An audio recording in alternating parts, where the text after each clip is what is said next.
جب شیطان نے ابلیس نے سجدہ کرنے سے انکار کیا حضرت آدم علیہ السلام کو اور تمام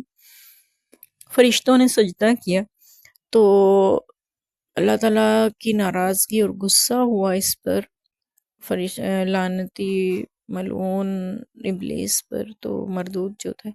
تو مردود قرار دے دیا گیا۔ جیسے فرشتوں نے سر اٹھایا سجدے سے، انہوں نے دیکھا اللہ تعالیٰ غضبناک ہے ابلیس پہ، تو فرشتوں نے دوبارہ سجدہ کیا۔ اللہ کو یہ ادا اتنی پسند آئی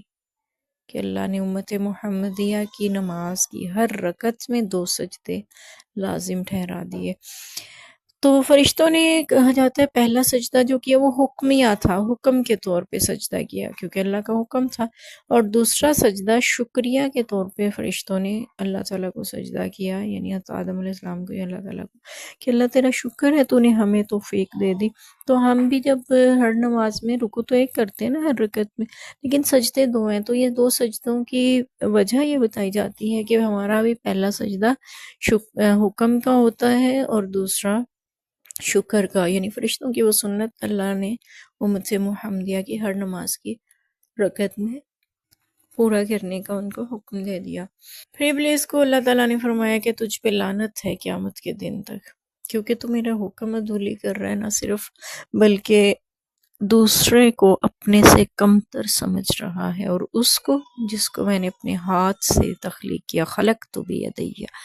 اللہ نے فرمایا میں نے اپنے ہاتھ سے بنایا اس کو۔ تو ابلیس کو پھر بھی کوئی احساس نہ ہوا، اس نے الٹا اللہ تعالیٰ سے مہلت مانگ لی کہ ربی فانظرنی الی یوم یبعثون، اللہ پھر مجھے مہلت دے قیامت کے دن تک۔ اللہ نے فرمایا فإنک من المنظرین، تو مہلت دیے گئے اسے ہے، یعنی تو قیامت تک مہلت دیے ہوئے۔ تو یہاں پہ یہ بھی کہا جاتا ہے کہ رب کا نام اللہ کو اتنا پسند ہے، رب کہہ کے اگر کوئی پکارے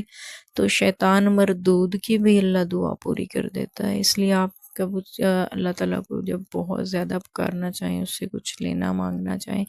تو اس کو رب کہہ کے یا ربی کہہ کے پکاریں۔ اس کے بارے میں ایک اور حدیث بھی ملتی ہے کہ آپ صلی اللہ علیہ وسلم کے حدیث کا مفہوم ہے کہ ایک شخص اتنا لمبا سفر کرتا ہے حج بیت اللہ کی سعادت حاصل کرنے کے لیے، وہ خانہ کعبہ میں جا کے یا ربی کہہ کے پکارتا ہے، یعنی ایک یہ نہیں ہے گھر میں بیٹھ کے،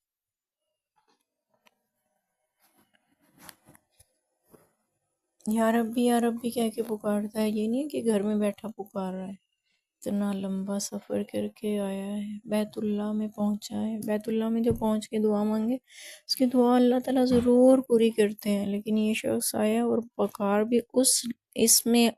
اللہ تعالیٰ کی اس اسم مبارک کے ساتھ رہا ہے جس کے ساتھ مانگی ہوئی شیطان کی دعا بھی اللہ نے رد نہیں کی، تو یا ربی کہتا ہے، لیکن اللہ کے نبی نے فرمایا اس کی دعا قبول نہیں ہوتی، کیونکہ اس کا کھانا حرام،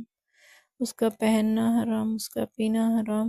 اس کے بدن میں جو حرام کے لقمہ شامل ہوا جزو بدن بنا، اس کی عبادتیں بھی قبول نہیں ہوتی، وہاں جا کر مانگی ہوئی دعا بھی قبول نہیں ہوتی، اس لیے حرام سے بچنا بہت ضروری ہے۔ دعا کی قبولیت کی پہلی شرط رزق حلال ہے، ہاں وہ دعا ضرور قبول ہوتی ہے جو رب کے یا ربی کہہ کے اللہ سے پکارا جائے، مانگا جائے۔ اور دوسرا ہمیں یہ پتہ چلتا ہے کہ کیسے اللہ تبارک و تعالیٰ نے